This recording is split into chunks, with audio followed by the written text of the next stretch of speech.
좋은 시간을 우리에게 주셔서 감사합니다. 인생은 참으로 헛된 길을 좋아하고 허황된 길을 찾아서 쌓는 것이 허무일 뿐인데 참되신 예수 그리스도께서 우리 안에 임재하셔서 성령으로 사는 것만이 참되다고 늘 깨우쳐 주심으로 어리석고 미련한 저희들이 다시 한번 자각하여 일어날 수 있도록 축복하시니 고맙습니다. 찬양 받으시기에 합당하신 예수 그리스도요. 오늘도 해놓으신 업적이 이리도 많아. 사랑하는 자녀들은 배우고 또 배우며 영혼 안에서 바로 찾아 정리정돈하고 정확하게 각을 떠서 예수 그리스도의 모습을 들춰 저마다 행복감을 가지고 예수 믿게 하옵소서. 주님, 우리가 얼마나 둔한지, 얼마나 성령과 멀리 있는지 짐작조차도 할 수 없습니다. 그러나 주님은 구원받은 자 안에서의 하나님이시니 하나님의 능력과 지혜를 한 번 더 사용하사 아버지의 다정한 손길로 자녀들의 어리석음을 씻어 주옵소서. 듣는 말씀마다 각자의 가슴 속에 새겨지게 하시고 듣는 말씀마다 자아를 정복할 수 있도록 축복하사 그리스도의 새 날들이 시작되게 하옵소서. 예수님의 이름으로 기도합니다. 아멘. 늘 나와 여러분에게 주님의 축복된 것은 구약에도 엄청난 절기가 많아서 영혼들이 쉴 사이 없이 재촉을 하고 또 새롭게 일어나고 연약했다가도 그 절기를 통해서 영혼에 새로 씻음이 되어지고 이래서 예수인의 그 모습은 늘 이렇게 묵은 채로 오래 놔둘 수가 없도록 주님은 늘 일을 해 주셨습니다. 지금도 우리들에게는 이와 같은 여러 가지 절기가 있음으로 인해서 묵어가지 않도록 녹슬지 않도록 늘 주님이 새로운 감각으로 우리를 일으키시고자 하시는 은혜가 늘 한결같이 변함없이 저희들을 찾아와 주시는 것 같습니다. 히브리서는 늘 제가 말하기를 구약에서 이사야가 신구약을 몽땅 합쳐가지고 있는 것처럼 히브리서는 또 신약에 와서 신구약을 몽땅 다 갖추고 있는 것 같은, 그래서 히브리서를 읽다 보면 구약이 다시 한번 이렇게 들춰지게 되고 구약의 그림자처럼 나타난 희미한 사건들이 신약에 와서 적나라하게 펼쳐지면서 우리에게 어떤 영향을 미치고 있으며 어떻게 예고된 것들이 오늘날 구원받은 자 안에서 양식이 되는지를 알게 해주십니다. 하나님이 아브라함에게 약속하신 창세기의 사건을 들춰주시면서 대제사장의 직분이라는 이 놀라운 사건을 장장 이렇게 긴 장을 만들어 주셨습니다. 우리들의 신분이 왕 같은 제사장이라고 아무리 가르쳐 주어도 사실 왕 같은 제사장이 너무 피상적인 거예요.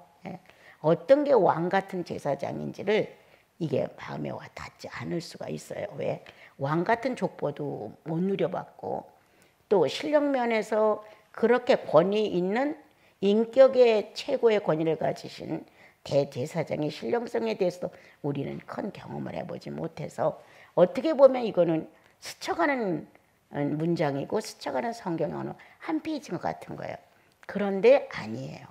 어마어마하게 좋은 내용이 있어갖고 신분을 다시 한번 확증받는, 나와 여러분의 신분이 어떤 신분인가를 다시 한번 확증받는 이 장이 되는 것이고요. 또 한 가지는 내가 나를 모르는 거예요. 내 존재를.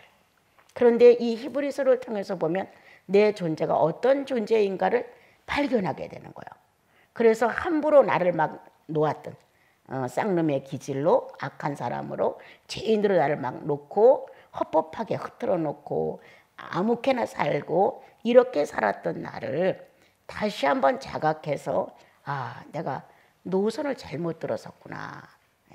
참 진리신 그리스도와 가신 그 노선을 내가 따라가야 되는데 이 정통 노선을 벗어나 내가 곁길로 갔었구나 라고 돌이키게 만드는 것이에요.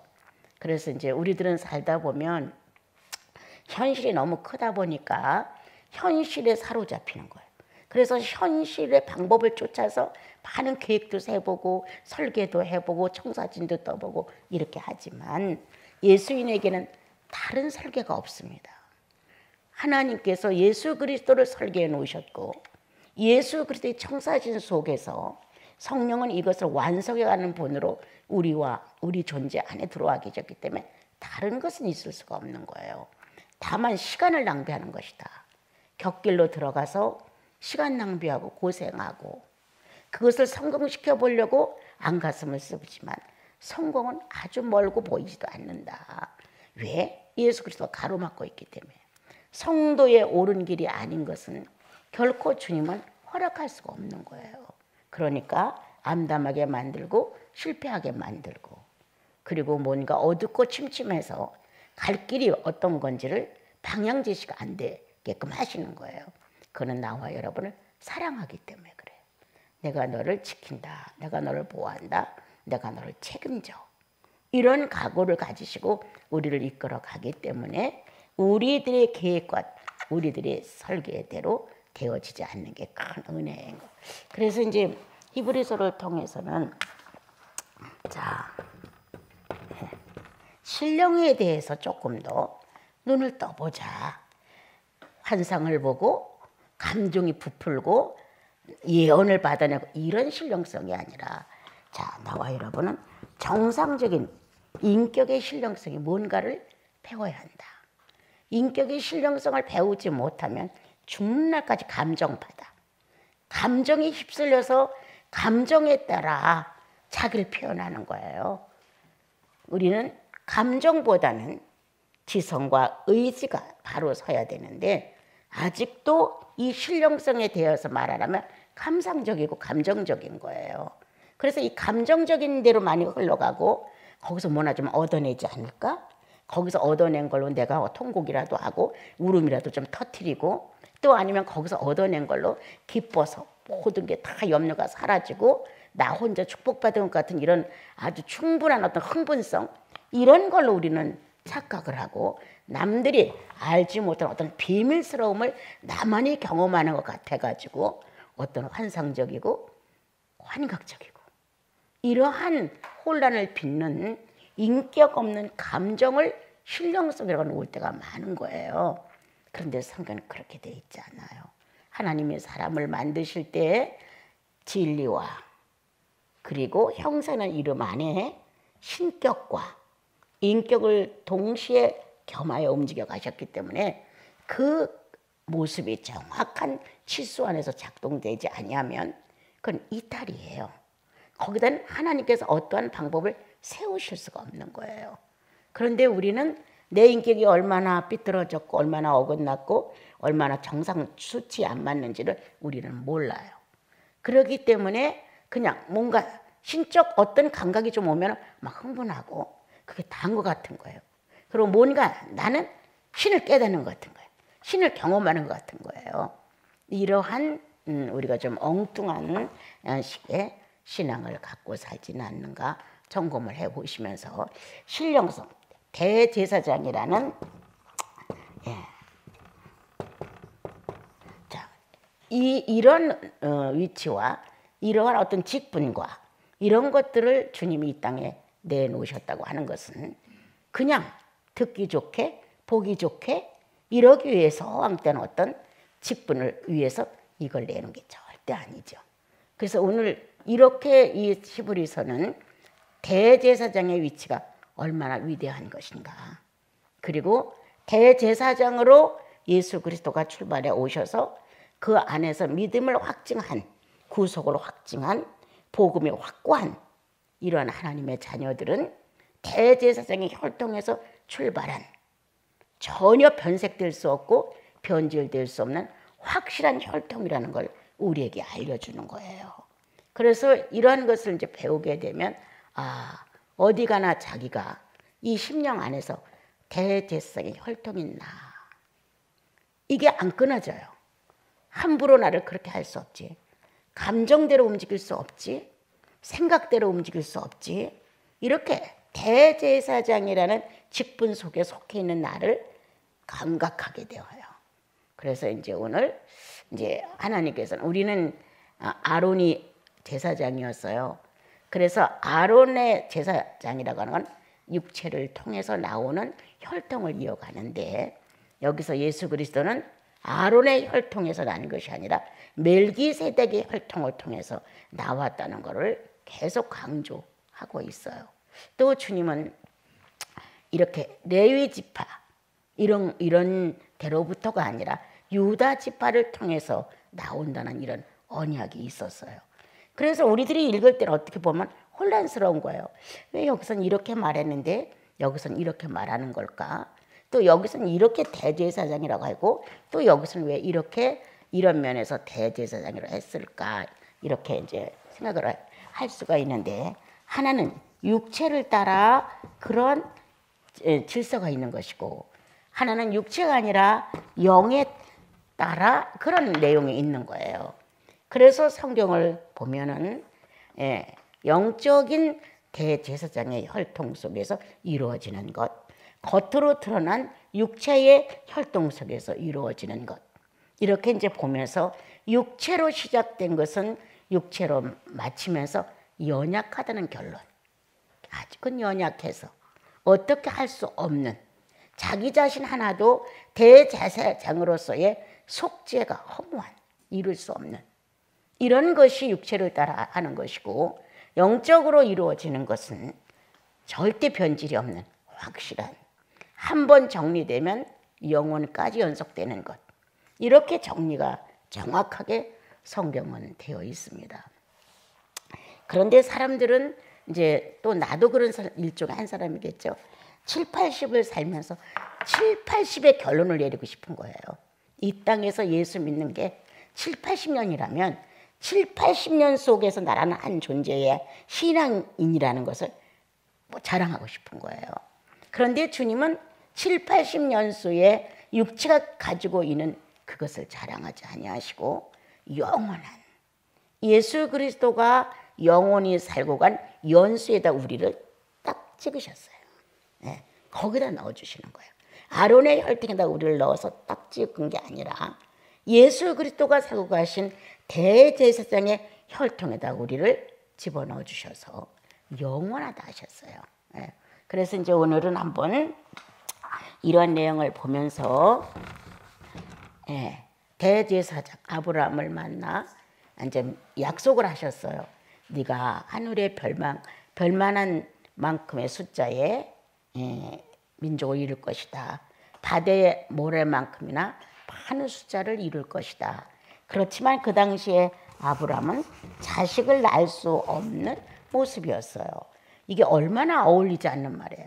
자식을 낳을 수 없는 나이, 아내도 여성으로서는 죽은 몸과 같은 몸, 그래서 몽땅 다 죽은 자와 같은 현실을 갖고 살고 있는데 거기에다가 자식을 낳아서 모래만큼 많을 거야, 별만큼 많을 거야 이랬을 때 아브라함은 어떻게 그걸 받아들였을까? 어떻게? 현재 이 모든 자연성은 불가능한데 하나님의 자연성은 아주 아무런 의심 없이 네가 그런 아비가 될 거야 라고 설명을 한단 말이에요. 그러면 우리들은 거의 현실의 이성에 맞는 걸 주장합니다. 현실에 맞는 이성. 현재 내가 육체를 가지고 있는 현실에서의 내 이성은 불가능해. 이렇게 정리를 하게 됩니다. 그렇지만 이제 구원의 확신은 새로운 감각이 있는 영혼들입니다. 하나님에 대한 것에 대해 신뢰할 수 있는 능력이 와 있습니다. 우리 안에. 그래서 만약에 그렇게 불가능한 현실을 초월해서 주께서 이루고자 하시면 하실 수 있나이다라고 신령성의 이성으로 화답을 하게 됩니다. 그렇습니다. 나는 불가능하지만 하실 수 있습니다. 내가 어떻게 무엇을 잘해서 내가 영생을 얻은 것이 아닙니다. 내 편의 인생으로 본다면 나는 1000번만 불가능했습니다. 그런데 주님께서 주님의 현실로 나를 이끌어 의인으로 인정해 주셨습니다. 이렇게 구원을 받은 이 구속에 대한 현실을 놓고 생각하려는 거예요. 나는. 어떤 주님과의 자기의 관계는 다른 걸로 풀으려고 하지 뭐 기도를 많이 했더니 응답이 됐어. 선행을 많이 했더니 축복이 됐어. 이런 식으로 풀지 말고 구원은 내 입장에서는 가망이 없었다는 거예요. 내 입장에서는 아주 무가능이었어요. 이게 불가능이었어요. 이러한 구원이 하나님 입장에서 이루어진 거예요. 하나님 입장에서 이루어진 것이 내 영혼에게 감각이 되온 거란 말이에요. 예. 그래서 나와 여러분은 거부할 수 없이 그냥 예, 주님이 그렇게 하셨습니다. 또 그렇게 한 사실이 내가 왜 이렇게 믿어져요? 하면서 불가능한 구원이 가능한 구원으로 인정이 되게 된 거예요. 이건 두 현실이 함께 있다는 거예요. 하나는 의심의 현실이었고 하나는 이것을 이루고자 하는 현실이었단 말이에요. 이 두 가지 현실 속에서 우리는 불가능한 그것을 가능으로 이해로 환영하게 됐다는 거예요. 예. 이렇게 이루어진 현실을 가지고 현실을 판단해라. 신앙인은. 그렇게 가능했냐 구원이? 천국이 가능했냐? 성령이 우리들 영혼에 인지한다는 건 가능한 일이냐? 아니었잖냐. 우리의 이성으로 현실적으로 생각한다면 이건 100% 불가능했다. 그런데 이러한 사실이 우리에게 전달됨으로 인하여 우리는 어느 결인가 자신도 모르게 예라고 굴복을 하게 됐더라. 예, 당신은 그렇게 하실 수 있었습니다. 그리고 눈에 띄지도 않고 물체로 잡혀지도 않는데 죄인이라고 고백을 하면 울었다는 거예요. 이건 다른 현실이야. 이게 어떻게 가능할 수 있냐. 특히도 여자들의 감정은 감각적이라서 쉽게 빨려 들어갈 수 있지만 형제님들은 의지적이라서 이게 쉽게 굴복이 안 됩니다, 여러분. 그런데도 불구하고 남녀 막론, 노소 막론하고 그냥 이해. 이렇게 굴복되지면서 그게 100% 긍정으로 받아들이게 됐던 이 구원의 현실이 있었다는 거예요, 여러분. 난 늘 문제를 만날 때마다 구원으로 돌아갑니다.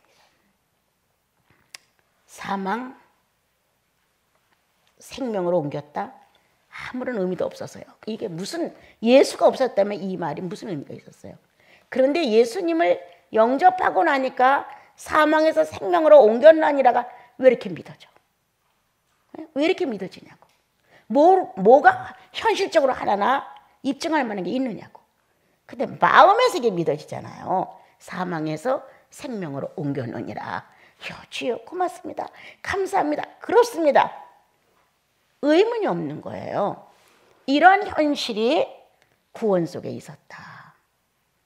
그러므로 나와 여러분은 신령면을 놓고 어떻게 보느냐가 앞으로 중요한 거예요. 예. 어떤 게 신령하냐? 내 이성과 현실을 보았을 때 자식을 낳을 수 없습니다. 타당해. 아주 맞아. 아주 합리적이에요. 그런데 하나님은 네 자식이 그렇게 많을 거야. 어떻게 대답할 것인가?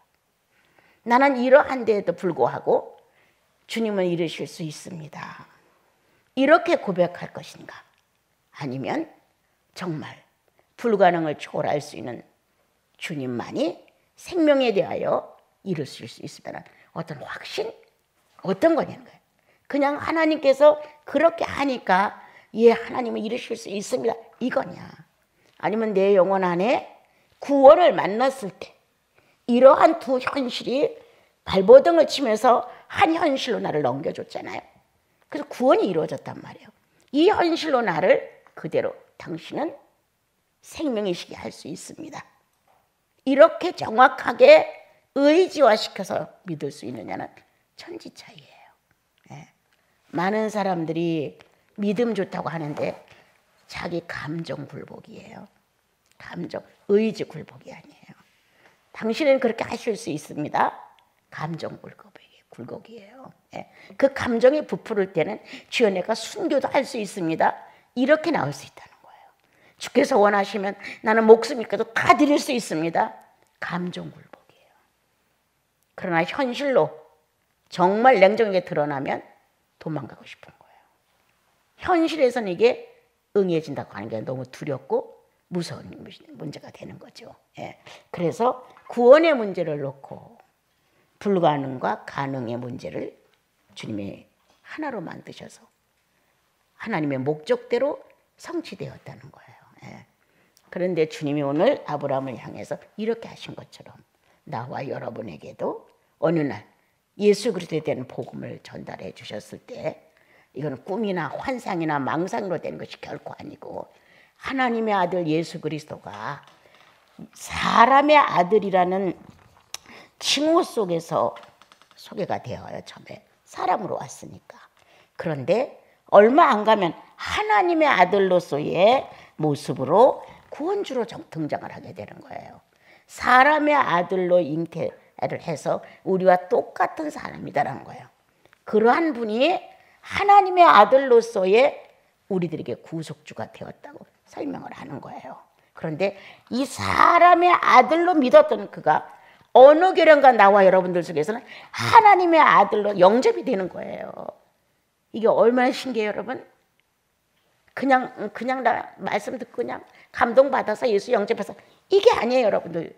이렇게 헐값으로 받으면 안 돼요. 우리가 소개를 받을 땐 그가 처녀의 몸에서 났고 사람으로 왔고 사람처럼 밥도 먹고 잠도 자고 사람이었다는 거예요. 사람의 모습으로 설명을 해주거든요. 그런데 나중에 가면 그는 하나님의 아들이라 죄를 담당하러 오셨고 그래서 이렇게 돌아가시고 부활하셨다고 사람의 아들로 시작했는데 하나님의 아들로 끝나는 거예요. 근데 이게 그렇게 반항되지 않고 믿어졌던 사실이 있었다. 어느 의열인가 그 말씀은 능력이 되어서 하나님이 진리이시고 거짓말하지 않는다는 사실을 우리 영혼은 알아들었다. 그래서 예수 그리스도가 사람의 아들로 시작했지만 얼마 안 가 몇 분 사이에 하나님의 아들로 소개됐을 때 나는 그대로 예라고 받아들일 수 있었다. 이와 같은 현실. 두 현실이 하나로 정립되는 현실. 두 가지의 내가 하나로 정리되는 사실.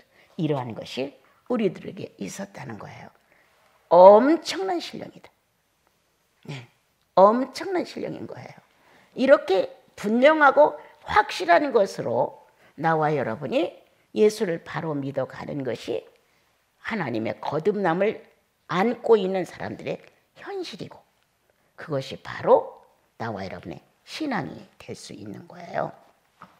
그래서 어느 날 하나님은 아브라함을 찾아와서 내가 너와 약속할게 하고 약속을 하시는 거예요. 반드시 이렇게 이루어질 거야. 그리고 내가 너를 반드시 맹세하여 지킨다. 이 두 가지 변치 못할이라는 말씀이 여기 나와 읽어보면요. 두 가지 변치 못할 내용은 약속과 맹세예요. 예. 그래서 내가 이렇게 할 것이고 반드시 이 일은 이루어지고 만다. 이렇게 말을 했는데 이것은 아브라함은 증인일 뿐이지 이 말을 듣고 하나님이 그렇게 하셨어. 하나님이 그렇게 못하셨어. 라고 답변을 할 수 있는 증언자일 뿐이지 하나님과 같은 신적 대상은 아니었다는 거예요. 그러면 하나님은 하나님 자신을 놓고 약속을 했다는 거예요. 누구를 놓고 약속을 해요? 하나님 자신을 놓고. 하나님 자신과 약속을 하시는 거예요. 하나님과 같은 신이 없기 때문에 그런 수준이 없기 때문에 약속을 할 수가 없는 거예요. 그러므로 하나님은 하나님 자신과 약속을 하셨다. 난 이 내용이 그렇게 그전에 좋았어요. 자기 자신하고 약속을 하는 거야. 하나님 속에 있는 예수 그리스도와. 잘 들어주세요. 지금 누구한테 약속을 하는 거야? 자기 속에 들어있는 예수 그리스도에게 약속을 하는 거예요. 반드시 아브라함의 후손을 통하여 예수 그리스도가 출생할 것에 대하여 얘기를 나누시는 거예요. 그러니까 하나님은 아브라함에게 얘기하는 것 같은데 아브라함에게 하는 것이 아니라 당신 속에 있는 그리스도에게 오실 메시아에게 만민의 구세주를 놓고 이런 일은 반드시 이루어질 것입니다 라고 약속을 하시는 거예요. 네. 나와 여러분들 속에도 예수 그리스도가 계십니다. 그 예수 그리스도는 바로 하나님을 품은 분이에요. 그래서 그리스도가 하실 때마다 이거 내가 하는 일 아니야.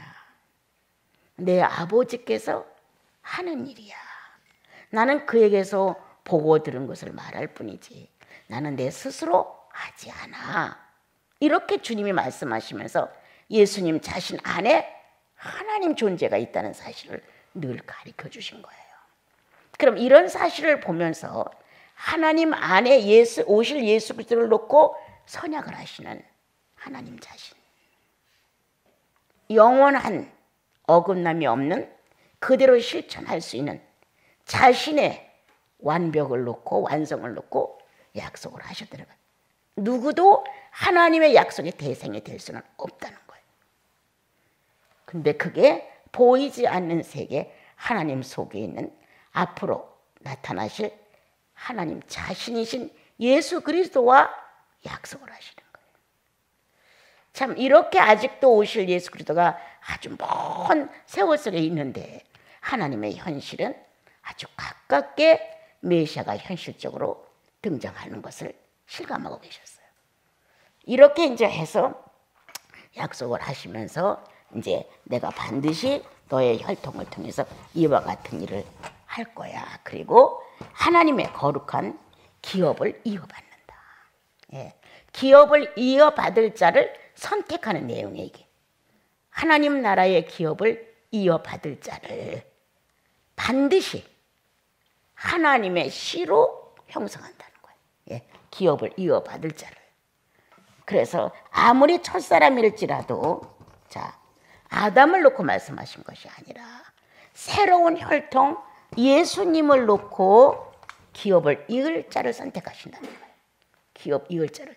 아담으로 통해서 내가 첫사람 아담을 창조했고 아담이 내 첫사람이고 생기가 들어갔으니까 내가 아담을 통하여서 기업을 다시 잇겠다. 이게 아니에요. 네. 하나님의 마음은 예수 그리스도를 통해서 기업을 잇겠다. 이미 아담은 하나님을 거역한 창조의 허약성을 드러냈고 이렇게 많은 상처를 드러냈고 그리고 연약하다는 그 자체에서 어떻게 보면 실패로 돌아갔어요. 여기서 무엇을 개선하고 개량하고 이런 것이 절대 아니고 난 새롭게 시작한다. 새롭게. 어떻게? 하나님 자신으로 다시 시작한다. 네. 하나님 자신으로 다시 출발해서 나갈 것을 가르쳐 주신 거예요. 네. 자, 그래서 이제 우리는 무엇에 대해요? 자, 제사장으로서 신령한 권위. 제사장으로서는 신령한 권위를 기업으로 받는다. 네. 자, 기업으로 받는다. 신령한 권위를 기업으로 받는다. 그럼 신령한 것은 과연 무엇일까? 그죠? 영생입니다. 다시 자 물질이 아닌 없어지지 아니하는 썩지 아니하는 쇠하지 아니하는 영생을 기업으로 받는 자들. 예. 예수 그리스도의 구속으로 말미암아 새롭게 태어나는 새 창조로 이루음을 받는 자들. 이렇게 하나님께서 새롭게 계획한 것은 아브라함의 혈통을 통하여 그리스도가 오시면 신령한 권위가 회복된다. 예수 그리스도가 오시면 이 신령한 권위의 대표는 영생이다. 썩지 않는다. 없어지지 않는다. 사라지지 않는다. 영원하다.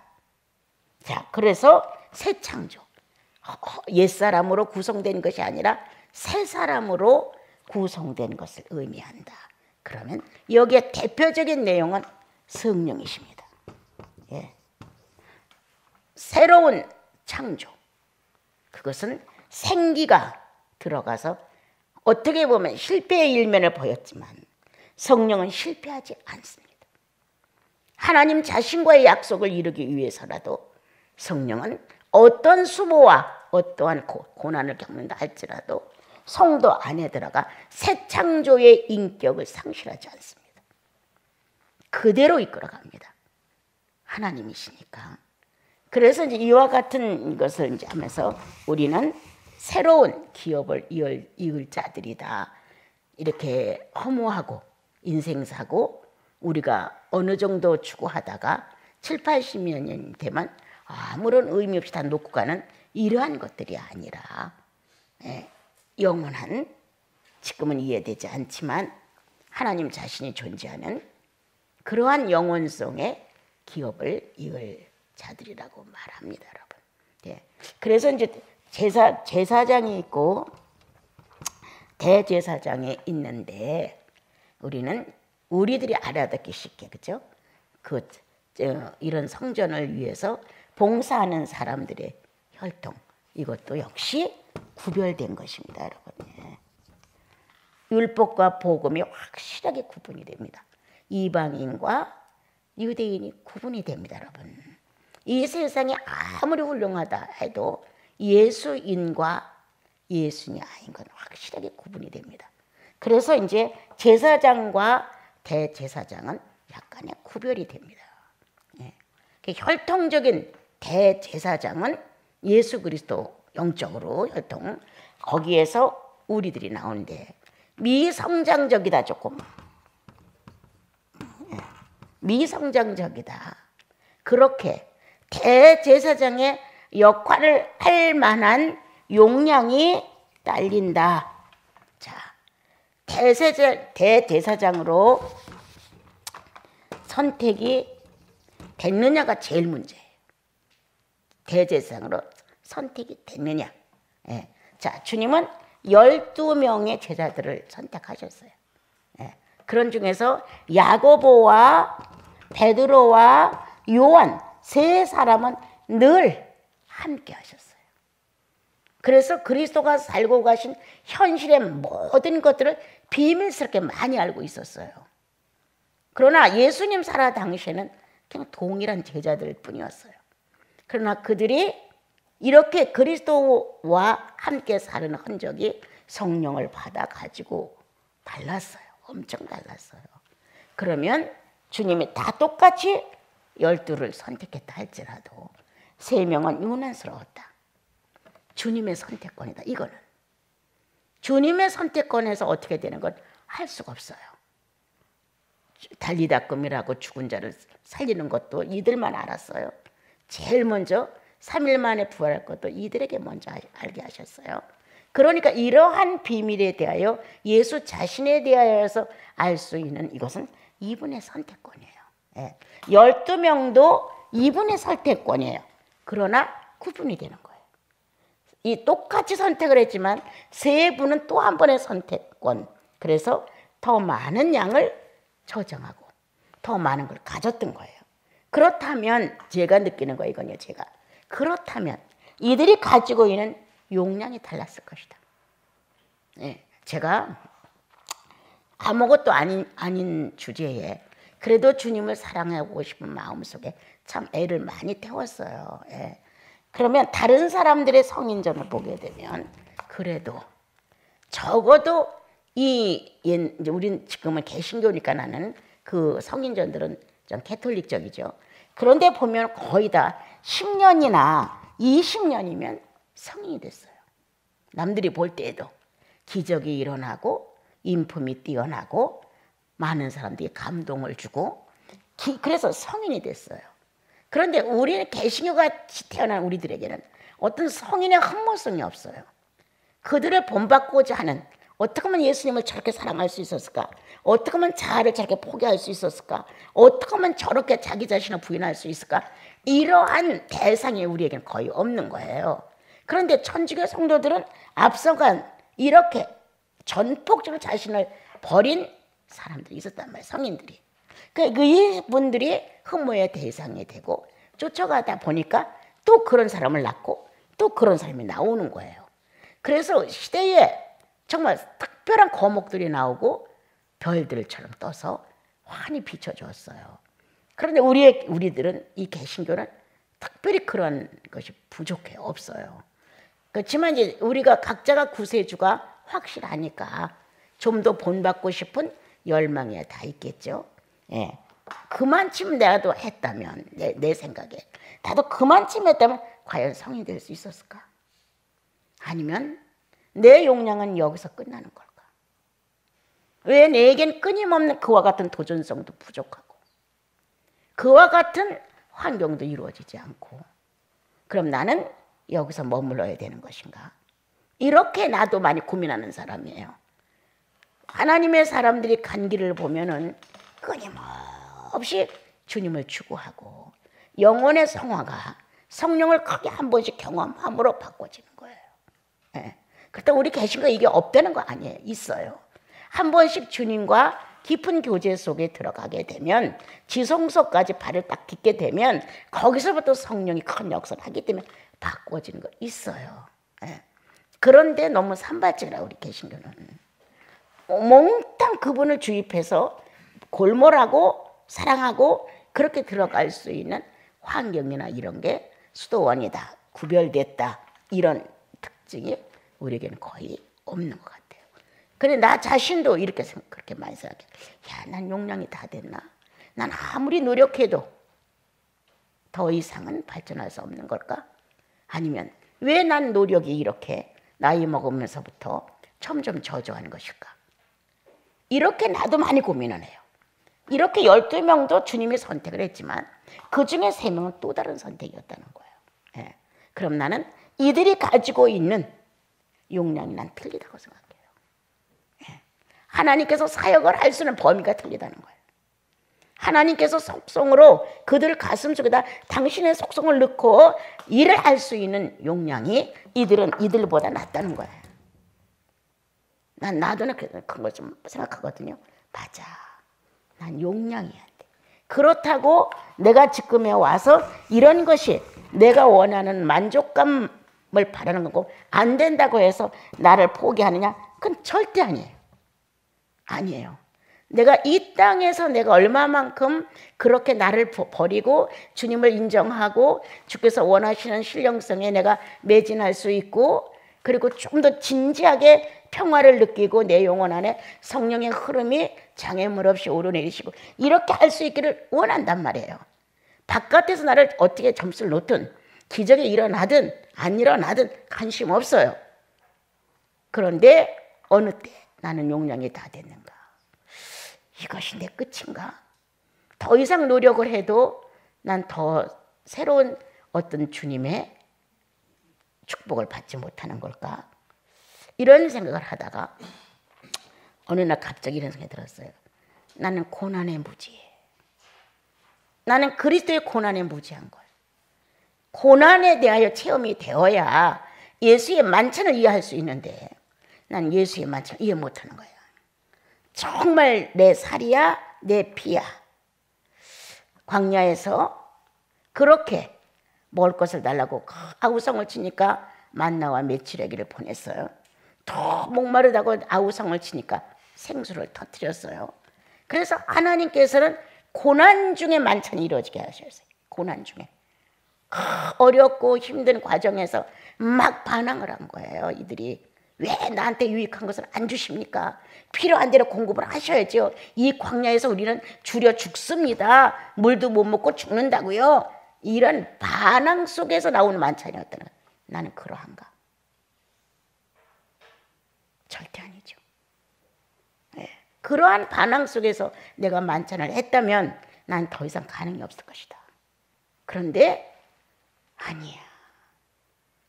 이 고난 속에서 애굽을 탈출해 나온 것만도 어마어마한 은혜거늘. 이제 하나님의 보호의 불기둥과 구름기둥 속에서 내가 이렇게 보호를 받는데 어때? 고기를 좀 못 먹으면 어때? 먹을 식량이 좀 떨어지면 어때? 물이 없어서 정말 배짱 마르면 어때?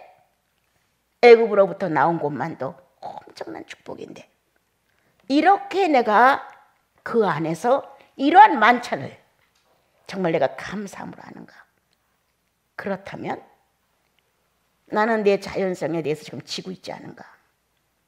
나이를 탓하면서 무기력해지는 나를 보고 안타까워하는 것은 조금 더 시간을 헛되이 안 놓으려고 듣기도 하고 보기도 하고 읽기도 하고 묵상도 하고 물론 해요. 예, 시간을 안 놓치려고. 그렇게 하지만 내가 주님을 향해 나가는 이 안타까움의 어떤 편은 너무 부족한 거예요. 예. 오늘 대제사장의 혈통 안에 나와 여러분은 부르심을 받았다. 그런데 성령의 익숙함이 대제사장에 이루고 성령의 미약함이 난 제사장이라고 결론을 어느 날 내리게 됐어요. 이건 내 신앙이니까 전달만 하는 것뿐입니다. 성경에 이렇게 되어 있지 않습니다, 여러분. 아까 12명의 선택은 하나님께서 하셨다. 예수께서 3명의 선택은 그분들이 가지고 있는 용량과 사역을 놓고 봤을 때 하나님의 거룩한 속성이 들어가 일치를 할 수 있는 그러한 능력이 있기에 대제사장의 임무를 충분히 할 수 있었다. 그러나 그 밖에 다른 사도들도 물론 그렇게 했지만 이들의 대열에는 아니었을 것이다. 그 나라 가봐야 되겠죠. 그 나라. 예. 이런 것처럼 성령에 대해 익숙하고 성령에 대해 확실하고 진리에 대해 분명하고 고난에 대하여 감사하고 고난이 아무것도 아니라고 자신을 이길 수 있는 어떤 힘이 그 안에 작용을 했다면 대제사장의 길을 갈 것이고 그렇지 않으면 제사장 역할을 할 뿐이다. 예, 똑같이 부르심을 받았어도 나는 신약에 와서 지금 우리들의 삶 속에서는 성령의 경험이라고 난 생각합니다. 성령을 얼마만큼 경험했느냐, 얼마만큼 인정했느냐, 성령의 확실한 내용이 있느냐. 그렇다면 주님은 그 성령의 경험이 아까워서라도 대제사장의 혈통을 본받게 하고 그걸 기업으로 줄 것이다. 그러나 대제사장으로 불렀다 할지라도 자기가 노력하지 않고 애쓰지 않고 주님을 좀 더 경외하는 데다 허비하지 않는다면 제사장의 역할을 뺏기는 못하지 않을까. 신약에 와서는 더 이상 낮은 것이 나는 없다고 보거든요. 예. 예수 그리스도의 정확한 혈통은 대제사장과 제사장일 뿐이에요. 대제사장이 하나가 더 건다면 왕 같은 것이 하나 더 들어가요. 대제사장은 왕 같은 많은 권위와 권세와 다스림이 있는 인격을 상대를 정복해 나가는 그리스도가 왕 같다고 하는 거 그건 호화스럽고 권세 있고 능력 이게 아니라 인격이 정복된다는 거. 오기만 하면 예수께 오기만 하면 다 이렇게 고개를 숙인다는 거예요. 이 인격의 월등함 때문에 왕 같은 제사장인 거예요. 그 권위 때문에. 그가 만약 그렇지 않았다면 우리들의 자아가 반항을 해요. 그 앞에서. 당신도 그랬잖아.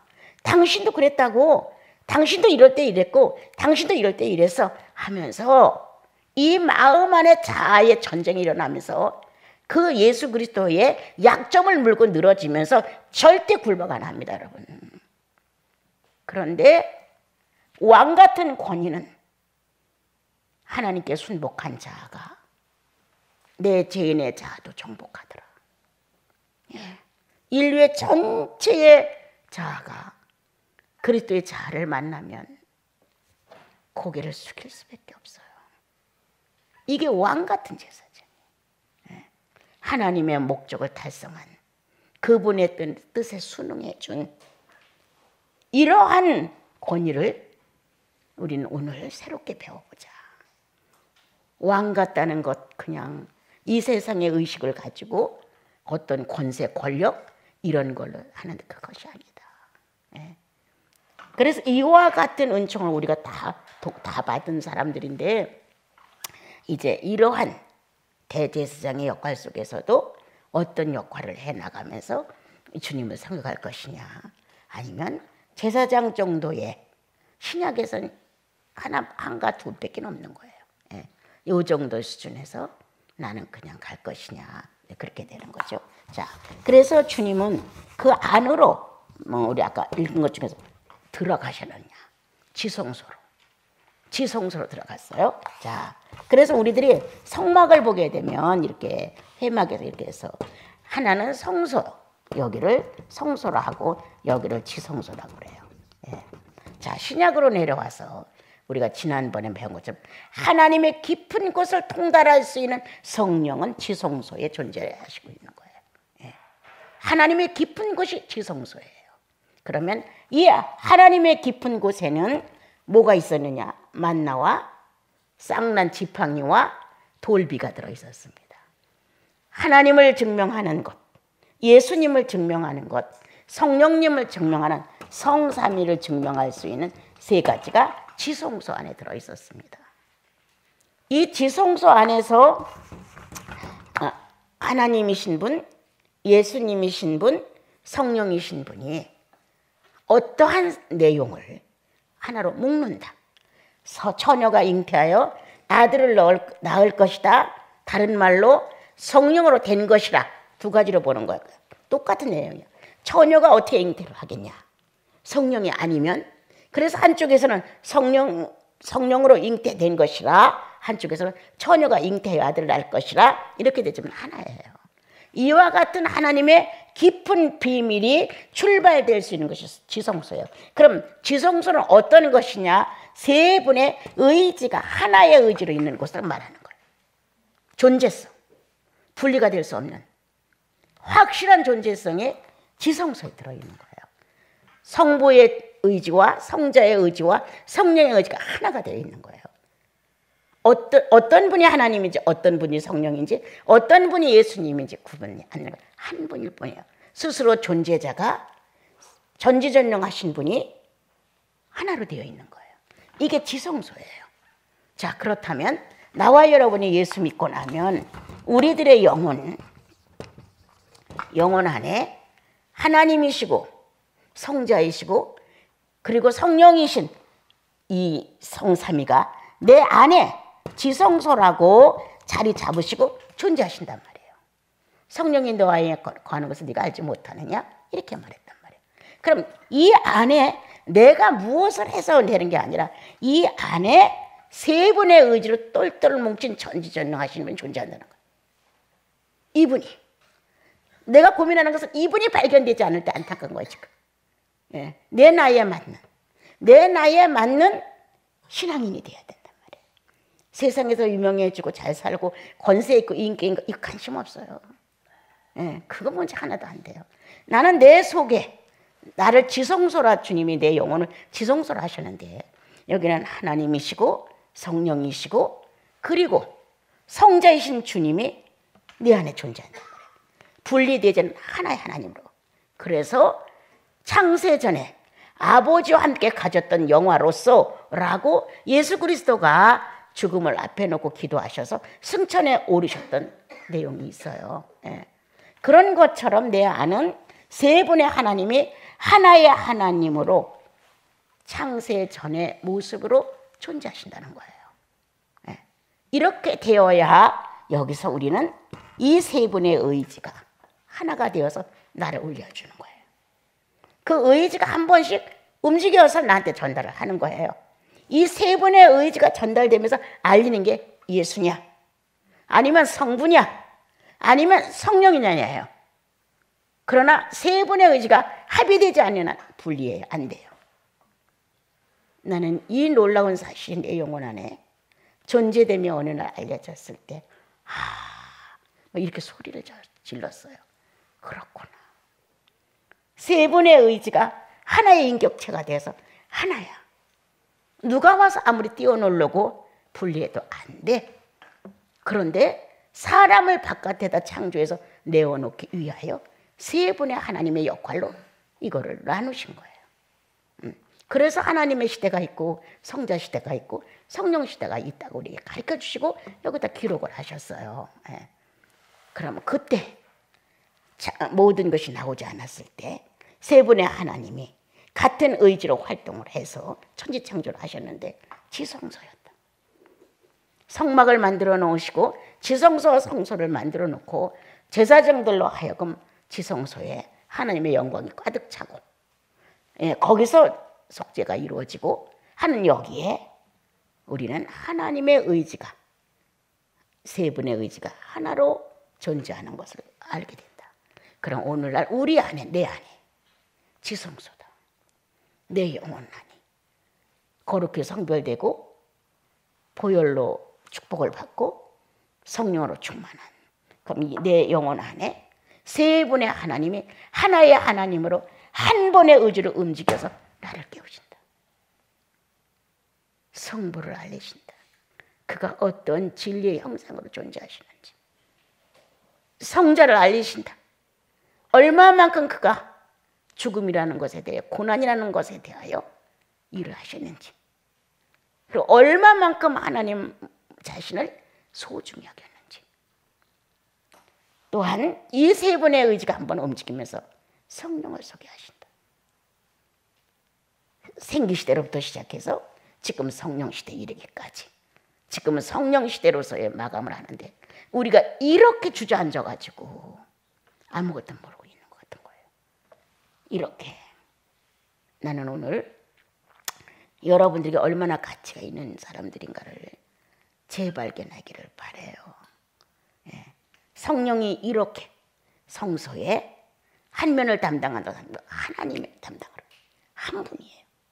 이 세 분의 의지가 한 번씩 움직일 때마다 큰 역사가 일어나는 거예요. 우리가 알지 못하는 전 인류의 하나님의 사건은 계속 일어나요. 우리가 알지 못하는 게 너무 많아요. 이 하나님의 거룩한 사건은 세 분의 의지의 활동이에요. 하나의 하나님으로 정리하실 때 일어나는 거예요.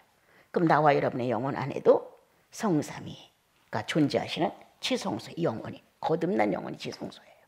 여기에 세 분의 의지가 한 번 움직이면 와르르 무너진다. 수천억을 들여서 무엇을 했다 할지라도 이 의지가 움직이면 와르르 무너진다. 다 된 것 같고 그저 떠면 먹을 수 있게끔 모두가 성공적인 것 같아도 아니다. 이분의 의지가 움직이면 다 무너진다. 이렇게 나와 여러분 안에는 나와 여러분이 하고 있는 게 최상이고 최고로 잘하는 것 같은데 아니라는 거예요. 난 오늘도 기도한다. 세 분의 하나님의 의지가 하나로 움직여지길. 내가 무너지더라도, 내가 붕괴되더라도, 내가 쪼개지고 내가 찢어지는 한이 있더라도 그분의 세 분의 의지가 하나로 역사될 수 있기를 나는 원한다. 왜? 성도의 구원의 목적은 세 분의 하나님과 하나 되는 것이다. 분리될 수 없다는 거예요. 이러한 영혼을 찾는다는 거예요. 나는 오늘도 하나님께서는. 그때만이냐? 아니다. 대제사장은 지성소에 들어가 속죄를 한다. 하나님의 마음을 하나로 놓는다. 하늘과 땅을 일치시킨다. 오늘도 구원받은 하나님의 아들, 딸들은 먹고 취하고 즐기고 편안하고 이게 아니라 나와 여러분의 영혼 안에 성삼위의 이 놀라운 움직임이 하나의 의지로 역사하셔서 내가 바라는 내가 아니라 주님이 바라는 내가 되어야 한다는 거예요. 이게 마지막 절 한번 읽어볼까요? 20절 그렇죠? 그리로 앞서가신 예수께서 멜기세덱의 반찬을 따라 영원한 제사장이 되어 우리를 위하여 들어가셨느니라. 예, 그리로 앞서가신 지성소 얘기를 하는 거예요. 그래서 여러분 대제사장의 특권은 지성소를 드나들 수 있다는 거예요. 예.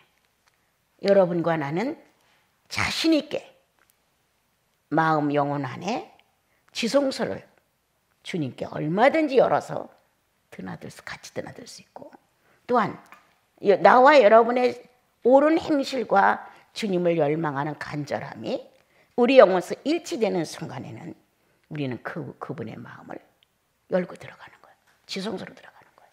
들어가면 그분의 세 분의 하나님의 의지가 작동을 하는 거예요. 여러분.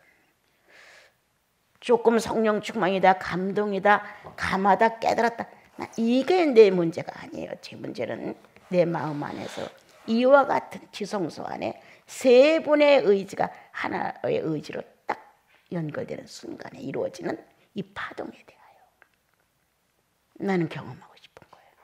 네. 그리고 그 경험 속에서 나는 내가 그분 속에 존재한다는 사실을 재확인하고 싶은 거예요. 이런 것들이 욕망은 아니에요. 다만 내 나이에 맞춰서 이 정도는 좀 완숙해져야 되지 않을까. 오늘 저녁이라도 주님이 오라시면 그냥 가야 되는데 사람들이 죽은 이후에 나쁘다 좋다 뭐 이 평가는 하나도 바라지 않아요. 나쁘다고 해도 그만, 좋다고 해도 그만이지만 현실로 드러나는 영계에 들어갔을 때 나는 누구인가? 이게 소중해요, 나는. 그리고 그동안 그리스도를 소개한 내가 정말 그리스도 없는 사람처럼 살다 온 게 아닌가. 이런 모습이 될까 봐 조금은 주님 앞에서 걱정이 되고 이제 날로 이렇게 자꾸 세잔해지니까 내 마음에서 내 거는 가져가야 되는데 나는 정말 용량이 다 했는가? 나는 주님이 요 정도밖에 너는 안 된다고 이미 선을 그으셨는가? 많은 생각을 하게 되어요. 그리고 나는 왜 이렇게 무능한가? 예, 왜 나는 그렇게 밤을 옛날에 얼마나 밤을 잘 새웠어요, 그죠? 나는 왜 밤 시간을 주님 앞에 이렇게 분명하게 못 갖고 이렇게 허덕이고 있는가? 이런 생각을 참 많이 해요. 그리고 그 단합된 딱 하나의 의지로 스스로 존재자가 존재한다는 어떤 내용이 확실하게 있거든요. 그게 이제 가끔 이렇게 이제 움직여 주셨단 말이에요. 거기에서 일어나는 그런 신적 존재의 어떤 의미, 확실한 진리고 거짓이 없는 대낮보다 더 밝은 광명, 나를 어떻게 할 수 없는 정확한 내 마음에 머무는 그분, 이런 것들이 있었다는 거예요. 그 여기서부터 한 번씩 움직여지면 그때의 나라는 한 존재는 뭐 질투를 해라 뭐 이런 데가 되는 게 아니에요. 질투를 하니 안 하니 이런 게 이 조잡스러운 게 있을 수가 없는 거예요. 그냥 와르르 무너져 내리는 거예요. 이렇게 하면 조금 더 나을까? 이렇게 하면 사람들이 좋아할까? 이런 거 전혀 생각도 안 나는 없는 거예요. 그냥 주님과 나 1대1이에요. 이렇게 능력 있는 예수 그리스도를 구주로 모신 여러분들, 정말 생명력 있게 나와 여러분을 너는 내 거야 라고 불러주신 성령의 권위, 이런 게 각자 영혼 속에 있기 때문에 세상으로 아무리 가려고 여러분들이 발버둥을 쳐도 나는 주님의 쇠사슬이 여러분들을 그렇게 달려가게 놔둔다고 생각지 않아요. 좀 지나면 달라져. 성령은 그에게도 하실 말씀이 있어. 이렇게 오늘 여기까지 여러분과 말씀을 나눠보겠습니다.